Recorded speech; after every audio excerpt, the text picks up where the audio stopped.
Hello and welcome to this session on functional skills. We're looking at session 8, speaking and listening, and we're looking at making relevant contributions to move the discussion forward. So when you're part of a group discussion, you're going to have to make contributions. You're going to have to be able to keep the conversation going. So this presentation looks at how we do that. So within this, we're going to look at responding to different situations. We'll look at some role play. We'll look at questions and answering, reflective feedback. We'll look at some scenarios.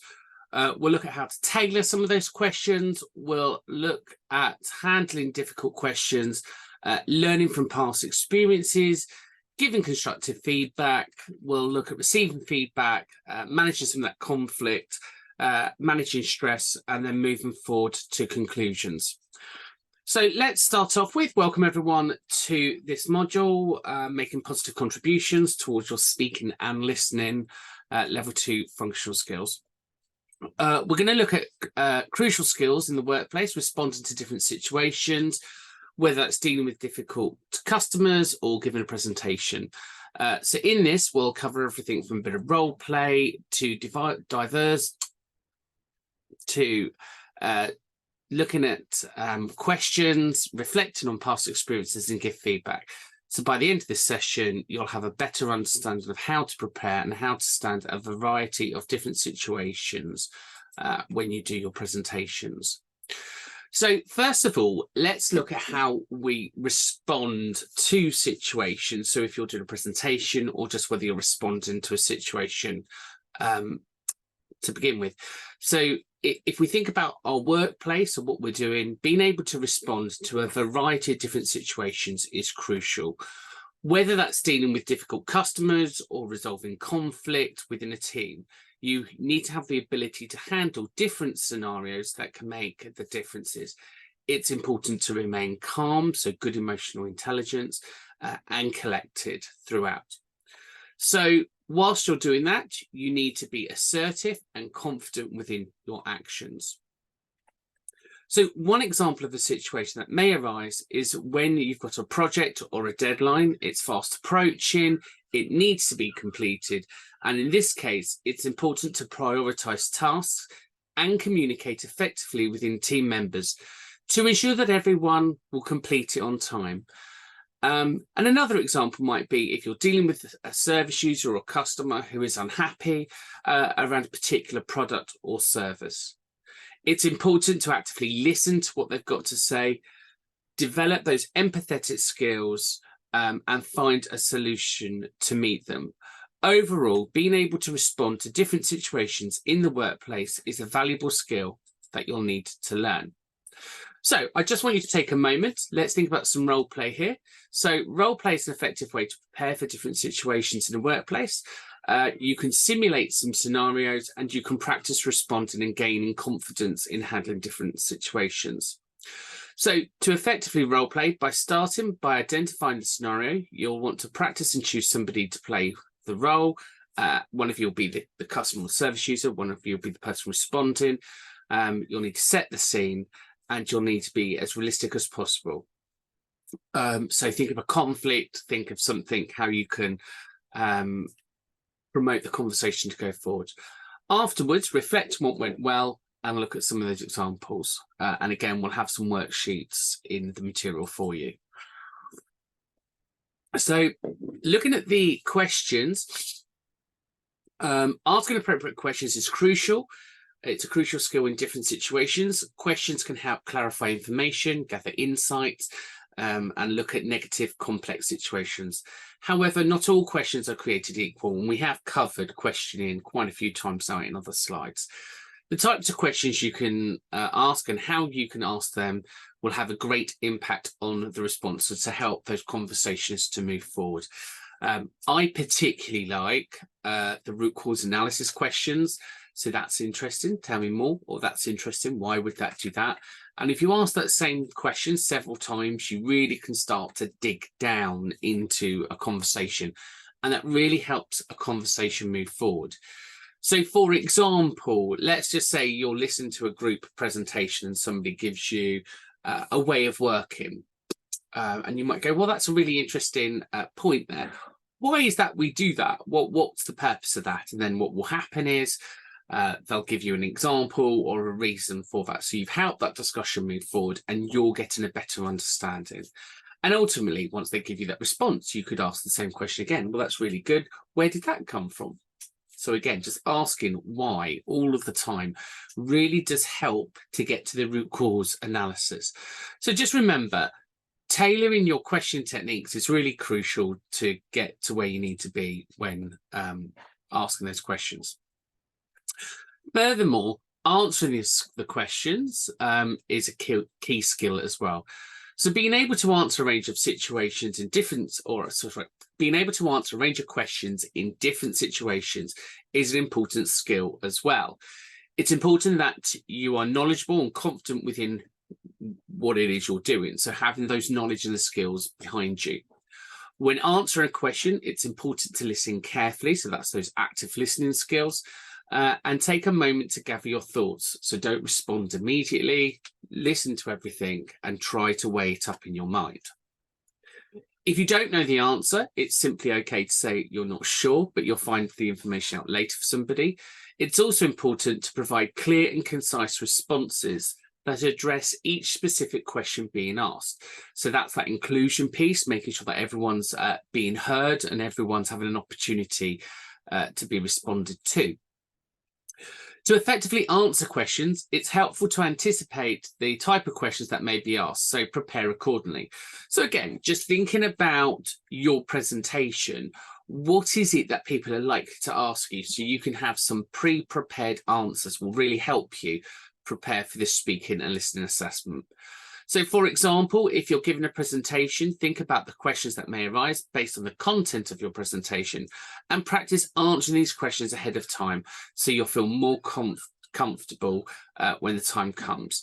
So again, if let's say, for example, you're doing a presentation on managing falls in care home, one of the questions that somebody's going to ask is, why do people fall? Again, just having some of those answers ready, whether it be medication, whether it be cognitive impairments, so you can give some of those answers and be pre-prepared for that.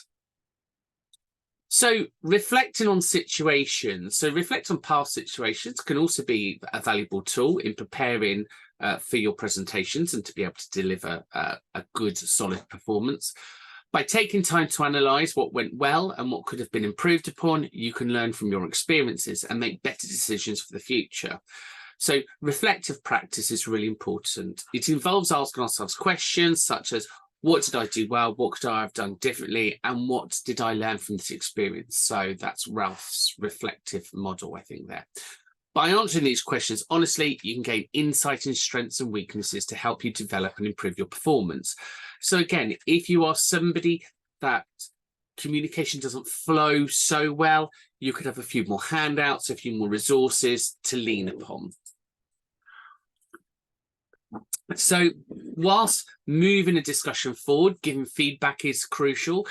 And feedback as well could be small or quite large. So if somebody asks a question, you might want to thank them for the question.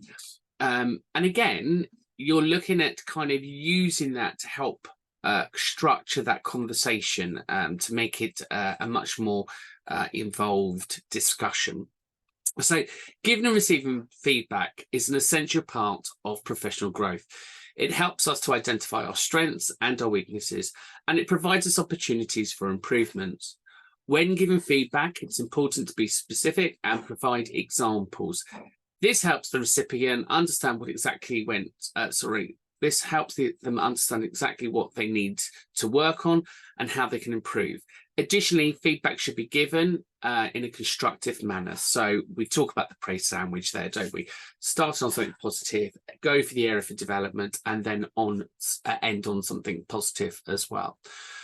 So instead of just pointing out flaws, and again, I call that grenade bombs. Anyone can just come up with negative stuff, but actually developmental stuff is really important. So on the flip side, receiving feedback can be challenging. It's important to approach feedback with an open mind and a willingness to learn. Don't take feedback as personally, but instead view it as an opportunity for growth. And I think what's really important when you do presentations to ask people for their views to help you kind of look at your own strengths and weaknesses. And if you watch game shows and if you watch reality contestants, what the judges always do is they always say to the contestant, you know, how do you feel that went? And because actually they want them to come up with some of the key points themselves. So let's now just do some scenario work. So in your groups, what I want you to do is look at this scenario one. Again, pause this and then have a discussion afterwards. So scenario one is dealing with a difficult customer. Imagine you're working in a retail store. The customer comes in to complain. It doesn't have to be retail. It could be your sector. So just think about your sector and they come in to complain. They're upset and they're raising their voice, making it difficult to communicate effectively. The first step in dealing with a difficult customer is to remain calm and professional. Take a deep breath, listen carefully to their concerns. So acknowledge their feelings and apologize for any inconvenience that they may have experienced. Offer a solution if you're able to, or an alternative to address the issues, and make sure you follow up to ensure that their satisfaction. Remember that the way you handle a difficult situation can make all the difference in turning an unhappy customer into a loyal one. So what I want you to do is I want you to pause the video now, practice this. One of you be the angry customer, one of you be the receiver, and I just want you to practice the speaking, the listening, and the moving the discussion forward. So how can I get a resolution here? What is it that I can do to help improve the situation? So lovely. Press pause now, and let's get back to it. Right, wonderful. So now let's look at scenario two. So imagine you've been asked to give a presentation to a company's board of directors. You want to make sure that you're fully prepared so you can deliver a confident and informative presentation. The first step in preparing for a presentation is to understand your audience. Who will be attending the presentation? What do they already know on the topic? And what questions might they have? Once you have a good understanding of your audience, you can start preparing the presentation. This involves creating an outline, gathering the information, and creating slides. It's important to keep it simple and easy to read. Use bullet points and images to convey your message. And don't forget to practice. Rehearsing your presentation will help you feel more confident and comfortable when you deliver it. So again, I just want you to think about this. So you could do this as a group discussion. Think about how you would prepare. What kind of information do you need? How are you going to manage some of those challenges that might come up? What strategies are you going to use if you have problems maybe reading some words or thinking about spelling or anything like that? So think about some strategies in which you can use to give a good presentation. Jot them down, and then when we meet up, we can have a discussion about them. Hit pause now. And then once you've done that, let's move on to the next slide. Wonderful. So in this one, we're going to look at conflict resolution. So conflict resolution is really important because when we get angry, our body releases adrenaline, we escalate up, we need to maintain that adrenaline, we need the neuroadrenaline to kick in to calm us down. But as we do it, we need to control our body, so our physiological responses. So that might be shaking, it might be the quivering in the voice, it might be a bit sweating. So kind of the physical signs of conflict. So just think about how you respond to conflict, because again, if we start to escalate up, we have a thing called mirroring. So if I start to get agitated and angry, the next person can see that, they start to get more agitated and angry. So conflict resolution is all about maintaining your own inner core, your own kind of behaviors as well. So in this scenario, two team members have a difference of opinions on how to approach a project. This disagreement has led to tension and conflict within the team. As the mediator, it's important to remain neutral and listen to both sides of the argument, encouraging each team member to express their concerns and ideas in a respectful manner. Once both parties have had a chance to speak, work together to find a compromise that satisfies everyone's needs. It may be helpful to brainstorm potential solutions and evaluate the pros and cons of each one. Remember to keep the lines of communication open and follow up with the team to ensure solutions are working effectively. So here, I just want you to work in a group of 3. One of you are going to have an idea of a project, the other one's got an opposite view, and one of you is going to help manage that. So again, just think about things that maybe have gone well at work, think about complaints that you've had in the past, and let's do some role play on this. And if we hit pause now, you can have a play and a practice, and we'll come back. Wonderful. So in scenario 4, we're looking at a job interview. So this one can always feel quite lumpy because if we're an interviewer, we need to keep the conversation flowing. If we're an interviewee, sometimes we feel we get stuck. So this is a great way to kind of improve your skills during an interview. So here, there's going to be 2 of you. Imagine you've just received an invitation to a job interview for your dream job. It's exciting, but it can be nervous. So again, this is about managing that anxiety and those feelings and being prepared. The key to success is preparation. So firstly, I want you to think about the company that you're in, and I want you to research some information about the company and the position. Practice answering common interview questions. And again, common interview questions might be, so why do you want this job? What do you think you can bring? Have you got an example of a time when you dealt with this? What would you do in this situation? So they're the types of interview questions. Prepare a list of questions to ask the interviewer. So normal questions might be, what will I be paid? What my days are working? Who do I report to? Things like that. You can discuss how you dress appropriately and obviously arrive early so you're not already pumped up. During the interview, listen carefully to the questions, take a moment to gather your thoughts before answering, and use specific examples and experience to demonstrate your skills and qualifications. And most importantly, be yourself. Show your enthusiasm and your profession for the job. Remember, the interview isn't just about your skills and qualifications, but also about your personality and whether or not you fit the company's culture. Be prepared to discuss your strengths and weaknesses, as well as any challenges that you may face within your career. Don't be afraid to ask for clarification, and if you don't understand the question, and always end the interview by thanking the interviewer for their time and express your interest in the position. So what I want you to do now is I want you to pause the slides, the video, have a think about a job interview. One of you is going to be the interviewer, one of you is going to be the interviewee, and let's have some role play. So hopefully you've all had a chance to practice that. Now let's move on. Scenario 5 looks at teamwork. So now I want you to imagine you're working on a project with a team or colleagues. You have different ideas and approaches, and this one can get a bit messy. And you need to be able to manage everyone's ideas, manage some of the conflicts, how you're going to manage those misunderstandings, and then communicate key ideas and resolve some of those issues. So one way to improve communication within a team is to establish clear goals and expectations from the onset. This can help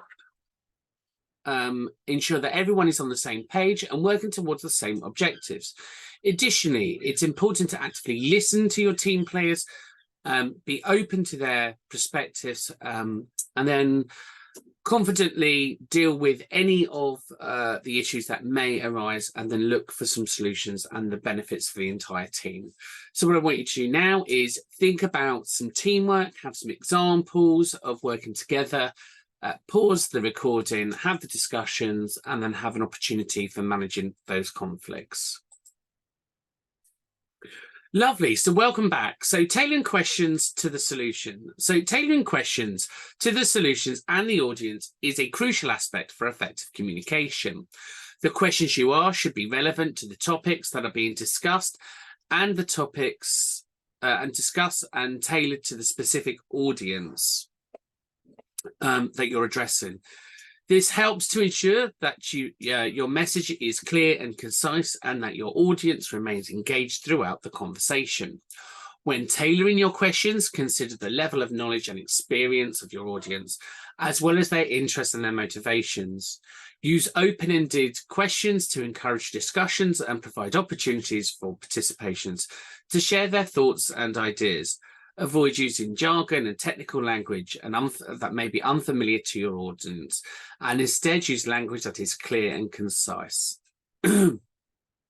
Equally, when doing a presentation, you may have to handle difficult questions.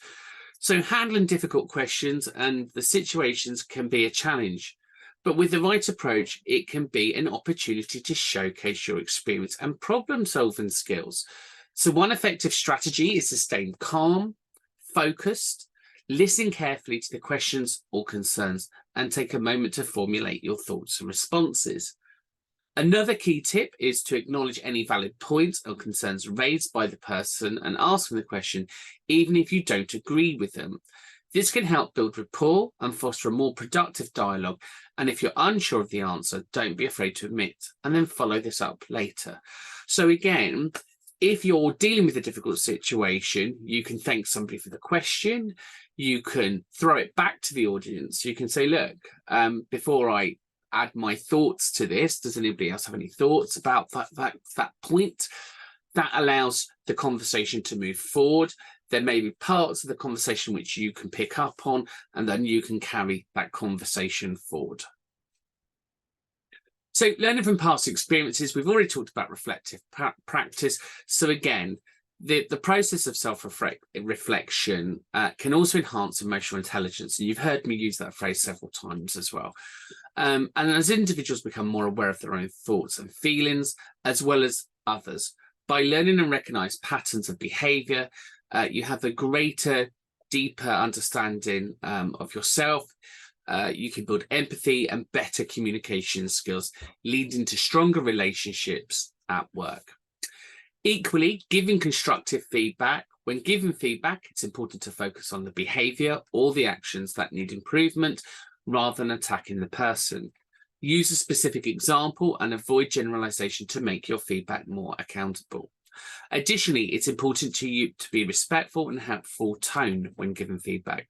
Avoid being overcritical or harsh, and instead offer suggestions for improvements and support to help the person grow and develop. And actually, on that note, when you think about Strictly Come Dancing, you've got those judges, and one judge is always particularly more critical than others. And the reality is, when we think about what's going in, if you're always critical, what tends to happen is people just ignore you. They stop listening because they just know that you're going to come up with a load of negative points. So it's really important to make sure that you're able to be more rounded. Again, no difference to receiving feedback. So receiving feedback is an essential part to personal and professional growth. It can be difficult to hear criticism, but it's important to approach feedback with an open mind and willingness to learn. One effective strategy is to listen effectively or actively, and ask for clarifications to ensure you understand the feedback. Additionally, it can be helpful to reflect upon feedback and identify specific actions which can lead to improvements. It's also important to remember that receiving feedback is not a one-time event. It's an ongoing process for self-improvement. So just making sure that your willingness for that. Looking at preparing for different situations, we've already spoken about this earlier, about being prepared for those different situations in the workplace, anticipating potential scenarios and planning accordingly. So in your mind, you need to do worst case scenario and best case scenario. This means that it takes time to research and understand the needs. So for example, a worst case scenario might be, what do I do if it all goes horribly wrong? And a best case scenario is you get through it really quickly and actually you've got time left over. How can you fill that time to kind of make sure that people have understood things and information isn't being lost? So another key aspect of preparation is practicing and refining your skills and knowledge. This can involve role-playing different scenarios, which we've done throughout this presentation, seeking feedback from others, and continual learning. So effective communication is vital in any workplace. It ensures that everyone is on the same page, reduces misunderstandings, and increases productivity, whether that's face-to-face conversations, an email, or a presentation. Effective communication requires clarity. To communicate effectively, it's important to be clear and concise in your message. Use simple language and avoid jargon and technical terms that may not be familiar to your audience. Consider the tone and tailor this. And finally, listen actively. So we've said that, haven't we? And then handling conflict. Conflicts are a natural part of the workplace, but when you handle them, it can make all the difference.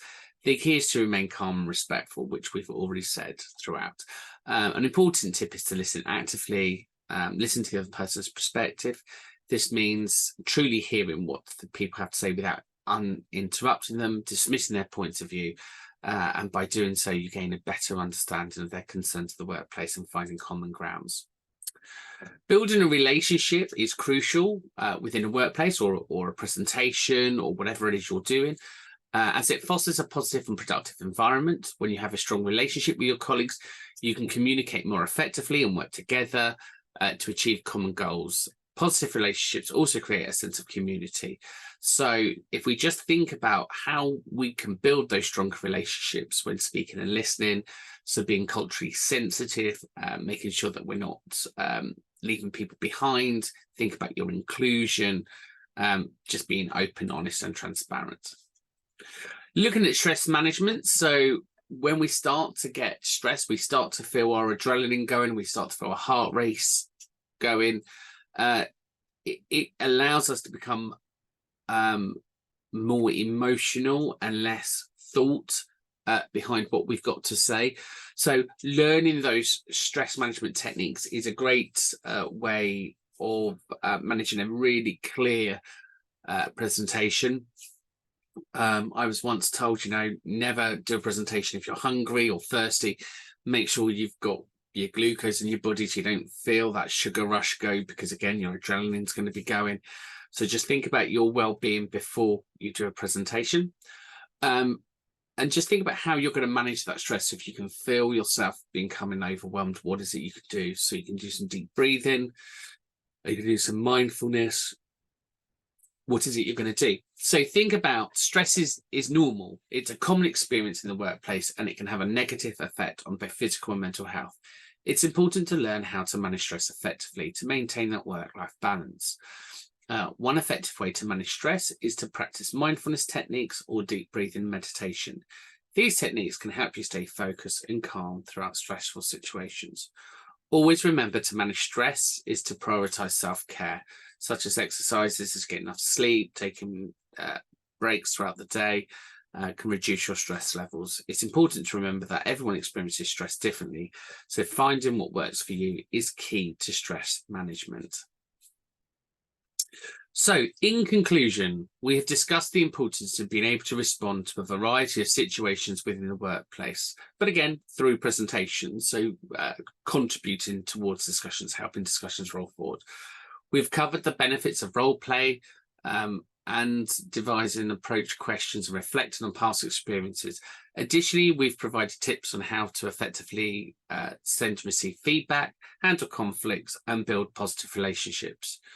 You now need to apply what you've learned today. We encourage you to practice in role playing with your colleagues, reflect on your past experiences, and learn from them. Equally, seek feedback from others. Remember, active or effective communication, stress management, and teamwork all play key components. So, thanks for watching. Hopefully that's given you an overview of how to make relevant and constructive contributions to move discussion forward.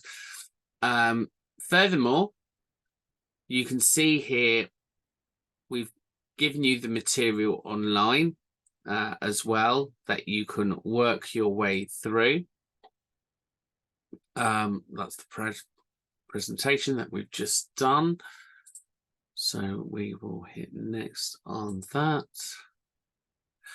So here, other ways to make relevant and constructive contributions to move the discussion forward. So here, Moving the discussion on. So in Functional Skills Level 2 English or Essential Writing Communication, we need to think about ways that we can move things forward or slow things down. And here you can see, once you're involved in the discussion, you need to be able to identify when you're getting stuck. So if you feel like you're repeating yourself, how can you move it on?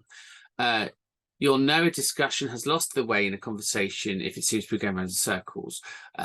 There are a number of reasons this might be happening. So in other words, the proposal may not be clearly put forward. People may not be agreeing with you for some reason. People might not be listening to each of your areas. There may be some external pressures limited the discussion. The outcome isn't clear, or all the facts aren't known. So moving things on or slowing them down. So allow 5 minutes for this task. So listen to the audio below. Listen to this discussion among 4 people, and it's about making shared hallways safer for welcoming visitors. When you hear someone say something that either moves the discussion forward or stops it moving on, pause the audio and write down who spoke, what was said and why. So this will be a really good way for you just to get an idea about moving things on or slowing things down. Equally, looking at recap and summarizing, some useful phrases there. Let's just check where we've got to. So that's going back to your main aims. Can we just recap? So that's a little summary of you trying to get the key points across again. Is everyone clear about what we've just said? So that's checking understanding. Does anyone want to add anything to what I've already said? So that's giving people an opportunity to be included and participate. Can we confirm that we've agreed to? So that's you check in before you moving on to purpose, pace and progress. And does everyone know what they have to do next? So checking that understanding. So how to have a good discussion. So this is really key to your activity. Discussions can go wrong quite easily. Some people talk too much while others struggle to get their point across. Often there's not enough time for sharing facts and information so that everyone understands what's going on, and there are no clear discussions, there are no clear discussions about the direction, so you seem to be going around in circles. So again, here's a summary of common reasons why it goes wrong. So the discussion isn't clearly explained. People are not introduced to each other, so they're afraid of talking. People are not sure why they are there. Key people have not been invited. Some people do not. Some people do all the talking. Some people do not say anything at all. Information is not clear. No one asks the questions. Too much time spent on irrelevant items. There's too many disruptions, such as phone calls. Important items are left out. Discussions are not clear. And no direct discussions are made. So again, just thinking about all of those points when you're going to do it. So here you've got some activities to do. So there's a video there of when activities go wrong and when discussions go well. So that will really help kind of bring up 2.8 and give you some real solid skills on how to move the discussion forward. So if you do that, you'll be absolutely fine for your speaking and listening assessment.